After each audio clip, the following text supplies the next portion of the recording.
La diputada nacional. Hola Gisela, gracias por venir. Hola, Buenas tardes. ¿qué tal? ¿Cómo buenas tardes. Argentina agitada tenemos, ¿no? Sí. ¿Qué Argentina tenemos los argentinos? ¿O qué notas en la calle? ¿Qué te dicen? Bueno, la verdad que lo que noto hoy es como si fuera una especie de vértigo permanente, ¿no? ¿Cómo? ¿Vértigo permanente? Permanente. Yo creo que eso es el estado, o sea, también yo me siento de la misma manera. Sí. Y es en lo que yo siento que se vive en la calle, lo que viven, bueno, escuchando lo de los jubilados, lo que le pasa a los maestros, los chicos si van a empezar o no van a empezar las clases, lo que nos pasa a cada uno y lo que nos pasa a nosotros en el Congreso Nacional. Es un vértigo permanente Pero no de se no puede vivir con saber. vértigo permanente. Bueno, no, la verdad que no es el proyecto de vida de nadie y tampoco es el proyecto de vida que esperamos desde nuestro espacio político para ningún argentino y ninguna argentina.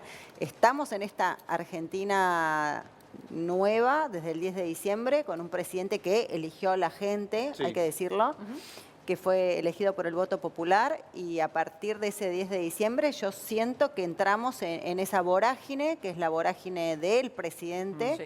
Y que es te diría hasta un estilo, ¿no? Que a mí no me sorprende en lo personal ese estilo, porque ese presidente que hoy tenemos, que votó la gente, es el mismo de la campaña, el Sí. mismo que visitaba programas de televisión Totalmente. y que era un columnista o tipo panelista, digo, es el mismo, digo, a mí no me sorprende eso. Ahora, Gisela, no puedo dejar de lado, ¿empezarán las clases o no? A ver, hay un estado de alerta de los gremios docentes. No, digo, ¿o lo me dijiste refiero, por- a ver, hay una por decir?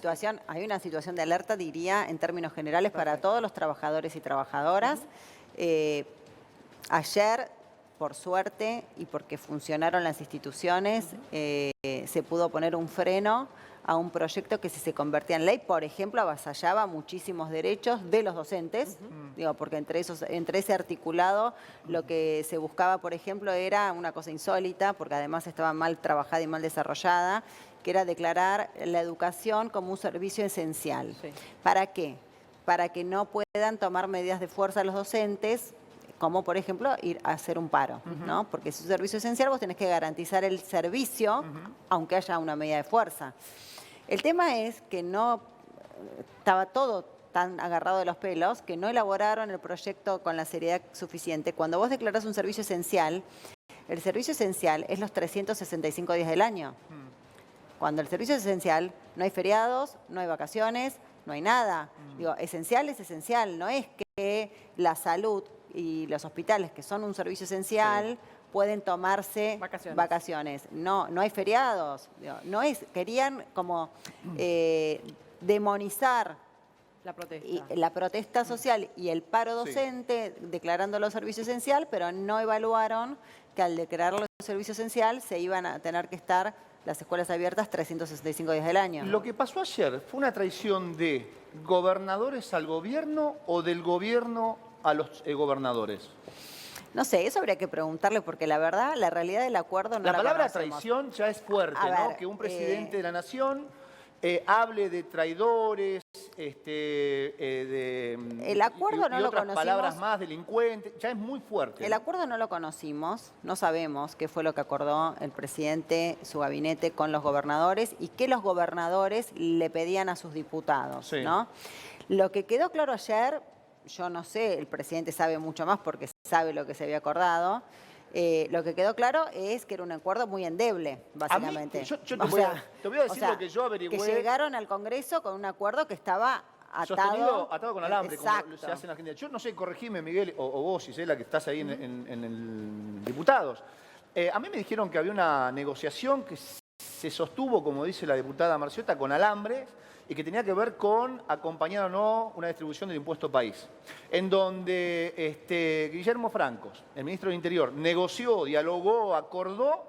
Y antes de irse a Israel, Milei dijo, yo voy a vetar todo lo que tenga que ver con una coparticipación del impuesto país. Pero Franco dijo que Esto no. hizo que ese apoyo que tenían los gobernadores para que salga en general se disuelva rápidamente cuando fueron a tratarlo en particular.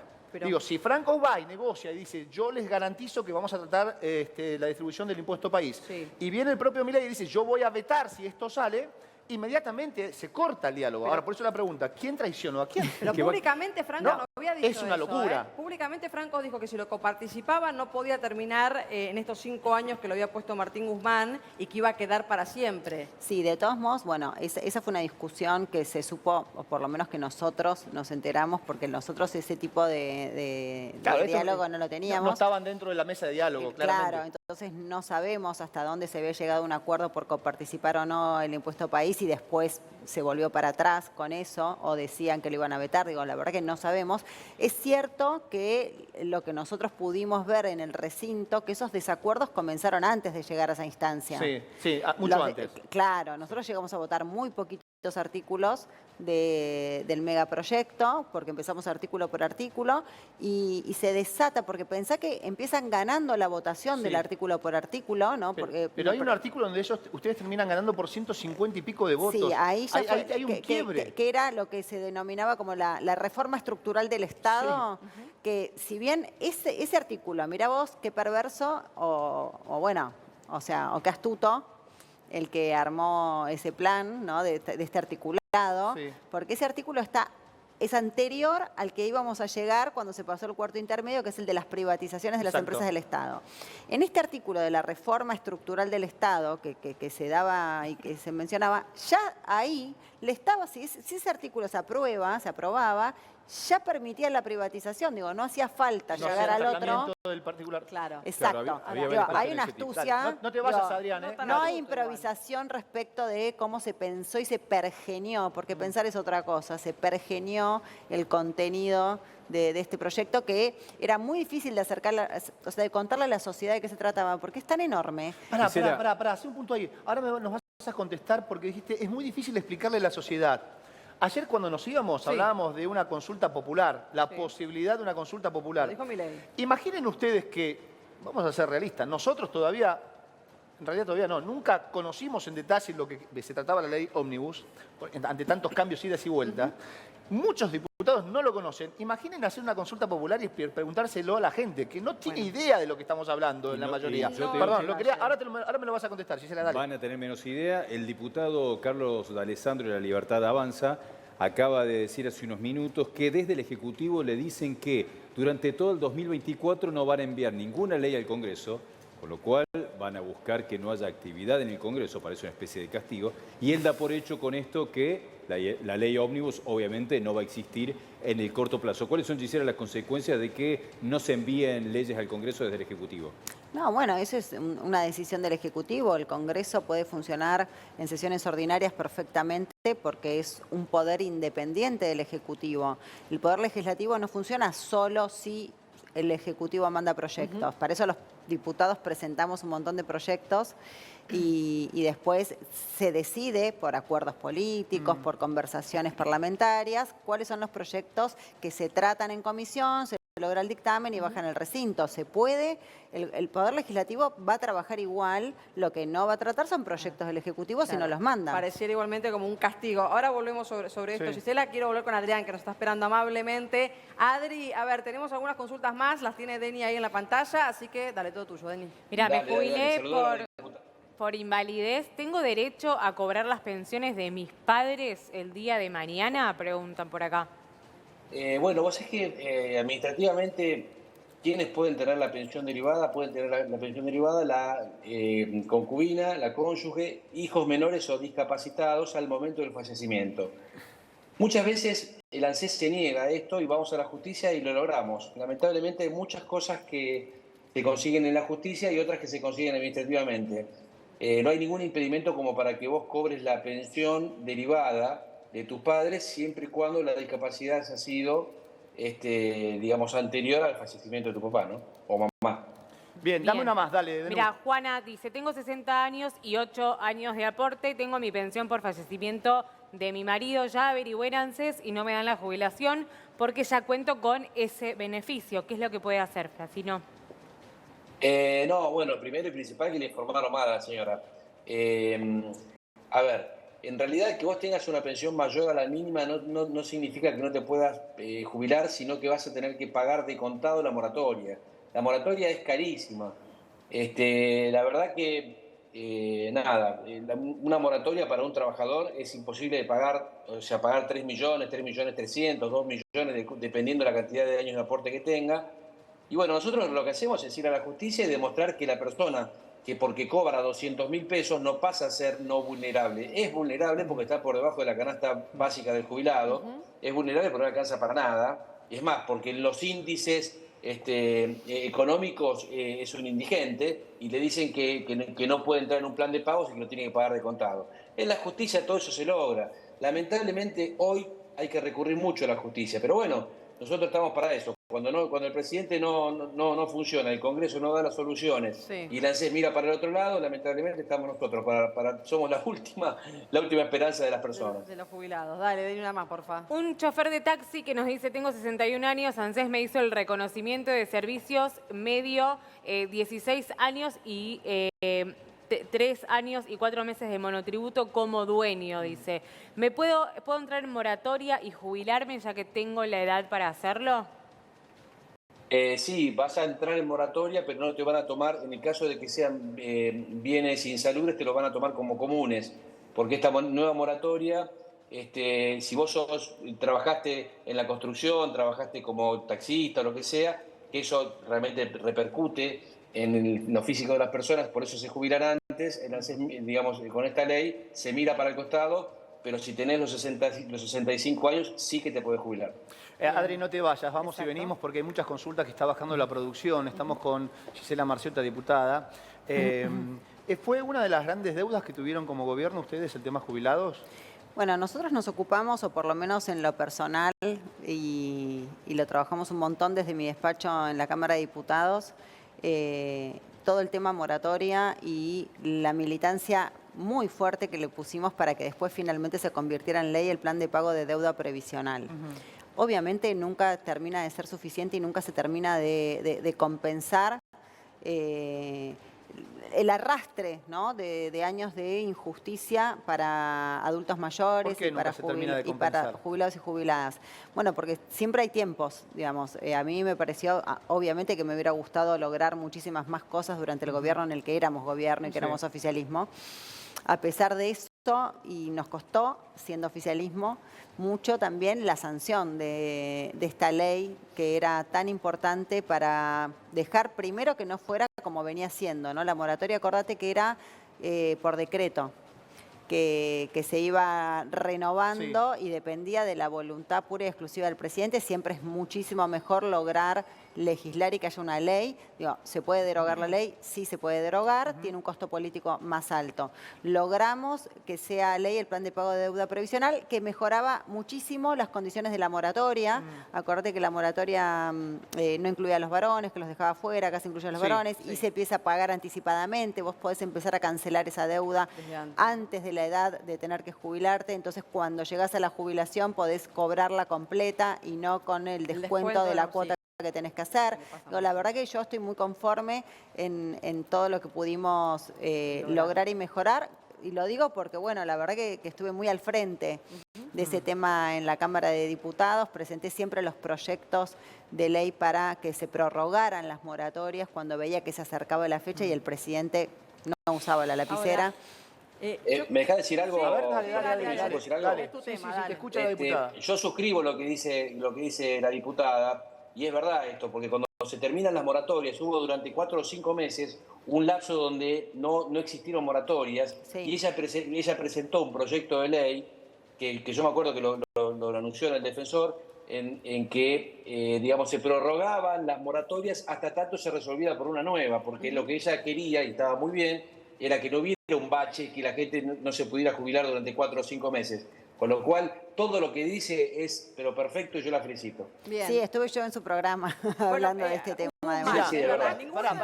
¿Lograste que Adrián Francino felicitara a un legislador en el tema de jubilaciones? Bueno, Ya es un milagro. Bueno, pero es que lo tomé, y él sabe, porque de hecho vine al programa y él sabe, Sí. Yo tengo un compromiso enorme, estuve de hecho ahora también en la plaza el otro día de los 2 congresos con los adultos y adultas mayores, ante la posibilidad de que con esta ley ómnibus se avasallaran también los derechos ya de los jubilados, que se atentara contra el Fondo de Garantía de Sustentabilidad. Digo, es un tema que investiga. sensible que me vengo ocupando. Digo, viste que siempre hay un tema en el que uno está como quizás más encima. Bueno, es uno de los temas que justamente... Sí. Ahora... Y de hecho, uno de los puntos que va a coincidir seguramente Adrián, que era tremendamente grave, que con la propuesta que tenía el proyecto de ley Ómnibus, no se hubiera conformado la Comisión de Asuntos Previsionales de la Cámara de Diputados para poder tratar estos temas puntuales. Digo, como parte de todas las irregularidades con las que se manejó la ley, que fue solamente la conformación de 3 comisiones,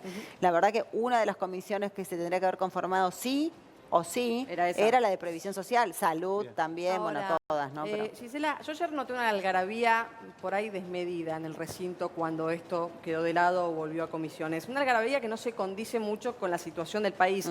Esta cuestión de la chicana barata, vos digamos, sos diputada, seguramente los debates que se dan allí los conocés completos y deben ser profundos, buenos.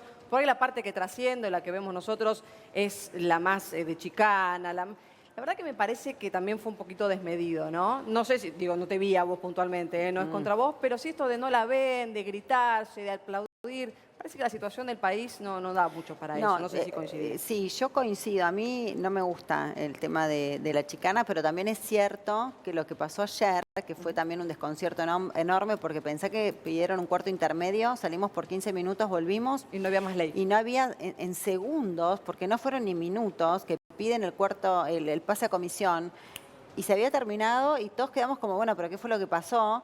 Y cuando nos empezamos a dar cuenta de lo que había pasado, que el volver a comisión y que ellos mismos habían pedido el pase a comisión y que eso implicaba foja cero, que era muy importante, porque además, no sé si ustedes vieron que nosotros en las bancas habíamos puesto unos carteles que decían que no sea ley. Viste que por lo general uno dice que sea ley, ¿no? Y claro, trabaja por eso. Bueno, exacto. Nosotros pusimos los carteles que no sea ley. Y te digo la verdad, con muy poca expectativa de que eso sucediera, ¿no? Porque parecía que estaba todo arreglado. Y de pronto el que no sea ley no es ley. Claro. Entonces fue como, y además no era un festejo, o por lo menos de mi parte, sino un alivio. Fue como, qué bueno que pasó esto, porque de verdad que estábamos a las puertas de algo muy grave si se convertía, por lo menos tenía esa media sanción. De todas maneras, yo quiero que quede claro que nosotros como espacio político, siempre desde el minuto 1, dijimos que no íbamos a acompañar este proyecto, ni en general ni en particular. Que hay 144 diputados y diputadas que sí lo acompañaron en general y que no sabemos los pormenores de por qué después no acompañaron en particular. Bienvenido que no lo hayan hecho, porque esto significa que el Poder Legislativo funcionó y le pudo poner un freno de acuerdo a la composición que tiene, porque esta composición tiene que ver con una oposición general. Esa oposición se divide en oposición como nosotros, que somos oposición dialoguista, somos dialoguistas, dialogamos dentro del Congreso, dentro de las comisiones, dentro del recinto, no dialogamos por afuera de la institución, no vamos a departamentos de Recoleta a dialogar. La oposición dialoguista, colaboracionista, es la que dialoga en los departamentos de Recoleta, la que busca un acuerdo oscuro, porque si no hubiera sido oscuro lo hubiéramos sabido todos, y que votó en general esta ley. Por eso yo digo, no es lo mismo. ¿Somos oposición todos? Sí, distintos tipos de oposición. Oposición dialoguista somos, pero un diálogo institucional es el que podemos tener. El gobierno tendrá que entender que se trata de una república, ¿no? De un sistema democrático y no de un emperador, una monarquía. Y que de eso se trata el Congreso de la Nación. Si Javier Milei entendía o creía que le iban a votar o dar el sí en cada uno de los artículos en particular, alguien le mintió, claramente, porque nunca se ha dado y nunca se va a dar. De eso se trata el recinto de diputados y también de senadores. Gisela, muchas gracias por haber venido. Bueno, ¿extrañás la calle, la época de Movilera o no? Sí, me encanta. No? Yo extraño, igual uno va como despuntando el vicio del periodismo, pero amo el periodismo y de alguna manera trato como de no perderlo. Lo que no tengo es la posibilidad ahora, pero bueno, siempre abierta las posibilidades de hacer televisión y eso, pero sí escribiendo libros o escribiendo columnas, que es distinto, que es el periodismo gráfico. Pero la tele, acá estuve también. Sí, claro, fuiste compañera. Estuve en la pasarela también, conduciendo, de un lado al otro iba. Me acuerdo que caminaba, no sé, 2 horas o 3 horas era el programa. 2 horitas. 2 horitas. Sí, es un montón. Estaba sola, podés caminar. Es un montón, 2 horas y con estos, ahora me voy a quejar un poco de las vinchas, de las vinchas estas. Apretan, chicos, por favor.